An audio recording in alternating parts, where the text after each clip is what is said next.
Wouldn't that be a violation of the second law of thermodynamics? No. What is the second law of thermodynamics? It was at this moment that This NASA employee knew he messed up. So dismantling this NASA employee at the airport is definitely one of my best videos. I'm sharing it again and breaking it up into segments. So if you guys want to mirror it or share it or didn't catch it the first time, now you'll have an opportunity to do so. Thanks so much for watching. Love you guys. Enjoy the video, please. There's pressure. Just so you guys know, that's a NASA employee reading NASA documents I spotted at the airport. And, Yeah, and NASA right. claims that it rests against a boundary of space that's a 10 to the negative 17 torque. Yeah, you know, the atmosphere is pretty thin. Oh, it's pretty thin. Good to know. And at a certain point,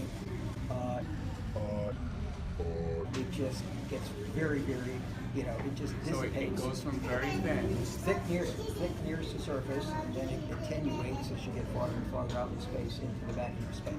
So we got 14.7. So you're saying we have no barrier between our pressurized atmosphere and the vacuum of space. But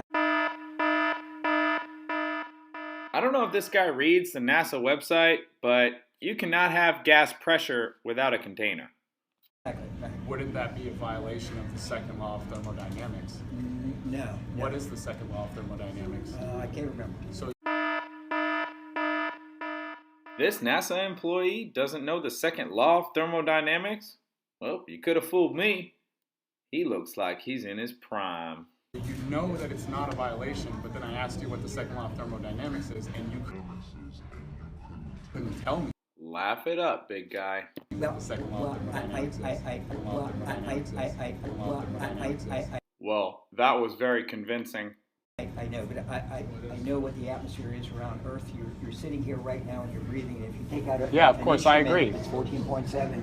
If you get up to, I think, 67 miles, I believe, is I agree. the Pressure boundary decreases. where space officially kind of opens. But you can still see atmosphere there. I agree that the atmosphere decreases with altitude. It's a gradient, but that's Yeah. easily explained by hydrostatics.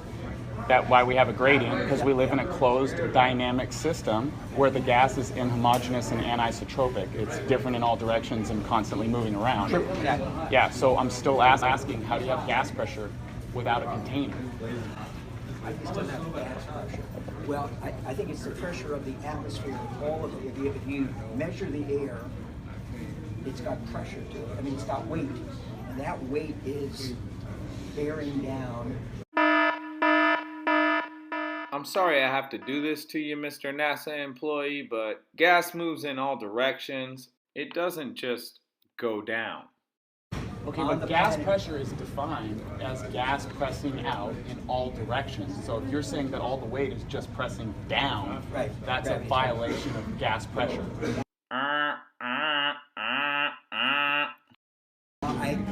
You know,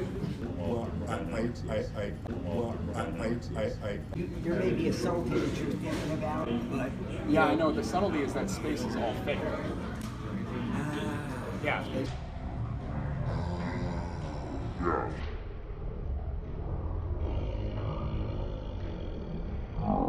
Well, I'm sure glad that NASA employee figured out that space is fake.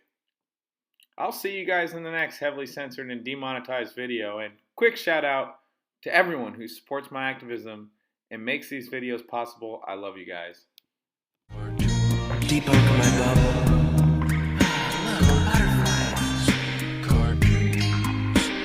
It's hard to comprehend. Space is